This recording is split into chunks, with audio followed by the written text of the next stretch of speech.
Eu vejo, primeiro, que assim, tem uma demanda social de ocupação do espaço público, até por conta de N políticas da nossa prefeitura e do nosso estado, que como forma de coerção, principalmente no que se diz respeito à criminalização da pobreza, que inclusive gerou essas manifestações culturais, que uma das primeiras coisas que eles fazem é cercear o espaço público. Isso desde coisas como choque de ordem a gradear praças e coisas do tipo. Acho que é uma coisa interessante, não é o ideal, mas é uma forma de motivar as pessoas a estarem na rua, apesar de que ser um espaço que ele tem uma coisa muito forte de cisão social.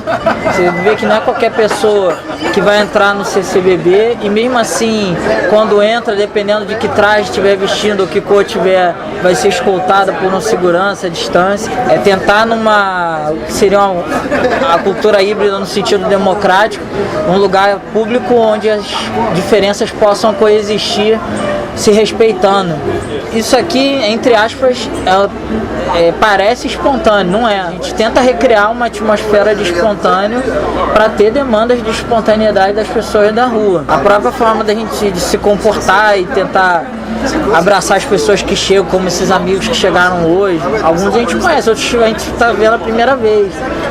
Porque a ideia da roda é essa, incorporar a gente para que também essa coisa da roda se multiplique.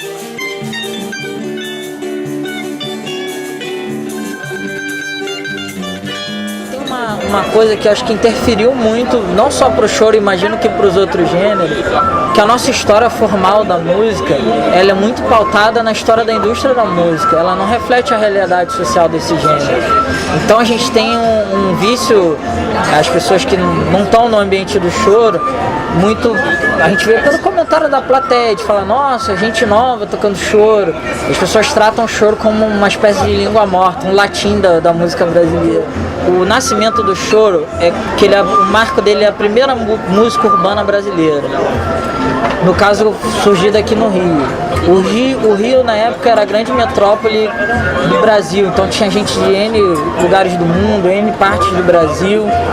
Então ela foi uma música que conseguiu catalisar todos os estilos europeus, negros, indígenas, todas as coisas que estavam acontecendo no Rio, aquele pedaço do Brasil e do mundo que estava no Rio, conseguiu processar e formar um estilo, um gênero dentro disso. Então é uma coisa de, mais do que pensar se o choro está em alta num determinado meio de comunicação, numa determinada prática de consumo, como é que ele está dialogando com a cidade hoje. E ele está sempre dialogando.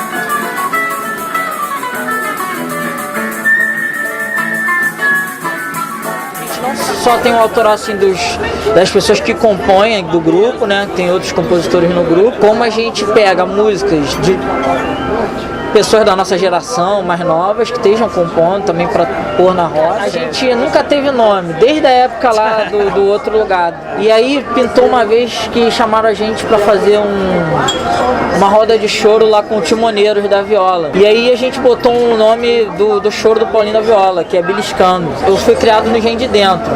Então, coisa normal para quem mora onde eu morei é frequentar o hospital psiquiátrico lá. Esse bloco ele surgiu em 2000, chama Loucura Suburbana. E ele é todo formado de pacientes, familiares e usuários em geral. Eu faço um trabalho voluntário há muitos anos lá, de aulas de música gratuita. E aí essas aulas foram se incorporando ao bloco também. E hoje a gente tem uma estrutura bem legal lá no bloco. O Timoneiros, a gente se aproximou porque o Wagner veio aqui, que é o cara que é o responsável pelo Timoneiro e pela Arena Fernando Torres, no Parque de Madureira. Ele conseguiu chamar outros blocos parceiros e montou tipo uma associação de blocos da Zona Norte, que é a Zona N. A gente não é parte da associação, mas por conta do nosso trabalho, e ele quis que a gente participasse, ele foi muito generoso, ele conseguiu um apoio, se não me engano, da Piraquê, e ela conseguiu ajudar financeiramente, não só o nosso bloco, como outros blocos. Essa questão do itinerante, do estar na rua, do não ter lugar certo, acho que isso também é uma demanda, as pessoas precisam disso, precisam ter essa coisa do responder a esse cerceamento urbano, e não precisa necessariamente estar numa atividade, num ativismo cultural para isso. São demandas do afeto.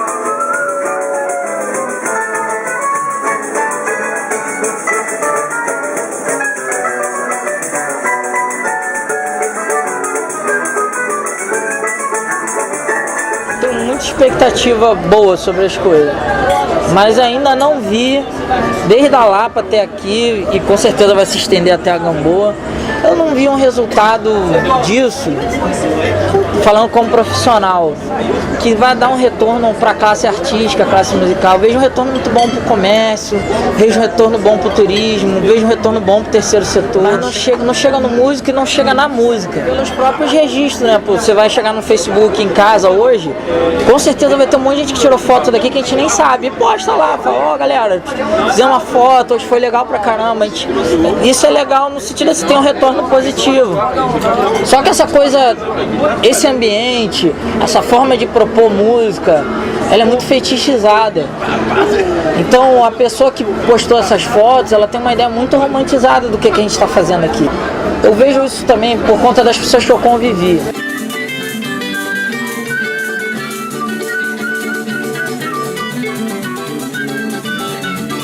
Eu vivo de música há 20 anos. Até a parte dessa coisa de como o choro está dialogando para a cidade. Um dos últimos arranjos que eu fiz, e mais assim executado, foi que eu fiz um arranjo que entrou no Tropa de Elite 2. Todos têm um trabalho, mas por exemplo tem uns que são mais na parte de lecionar música, tem outros que têm outro emprego, tem um emprego mais formal e são músicos.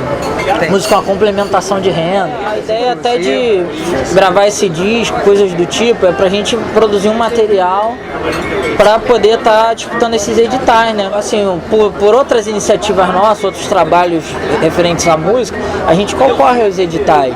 Mas com esse trabalho aqui ainda não, porque a gente ainda não organizou o suficiente para poder fazer esse corre dos editais.